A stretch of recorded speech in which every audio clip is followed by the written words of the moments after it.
మరి ఆడవాళ్ళకి గుర్తుగా మంగళసూత్రం ఉంటుందండి, మగవాళ్ళకి ఏముంటున్నారు ఏడు మొహం ఉంటుంది చూసుకొని చెప్పాను.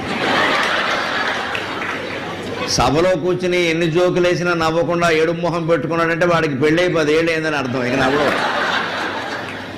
నవ్వడు ఆ ముహూర్తం అందుకే పెట్టారు. అందుకే పెళ్లి కాకముందు ప్రేమలో పడేటువంటి మగపిల్లలు ముఖ్యంగా దృష్టిలో పెట్టుకోవలసింది సగము దేహమునిచ్చి సాష్టాంగపడగా అని భార్య ఏనియో ప్రేమ పంచబోదు. పెళ్లి కాకముందు సరదాగా తిరిగినట్టుగా ఉండదండి సంసార జీవితం, దాంపత్యం. వాళ్ళ ఆశలు వాళ్ళకుంటాయి, వీళ్ళ ఆశలు వీళ్ళకుంటాయి. ఎవరిని అనడానికి వీల్లేదు. ఎవరు తక్కువ కాదు, ఎవరు ఎక్కువ కాదు, ఎవరు ప్రత్యేకించి మోసం చేసేవాళ్ళు కాదు, మోసంలో పడేవాళ్ళు కాదు. అవకాశం వస్తే ఎవరైనా చేస్తారు, అమాయకులైతే ఎవరైనా పడిపోతారు. సగం దేహం ఇచ్చి సాష్టాంగపడినా సరే తర్వాత కాపురం సక్రమంగా ఉంటుందని చెప్పలేమమ్మా. 50 ఏళ్ళు వచ్చినా గొడవలు వస్తూనే ఉంటాయి.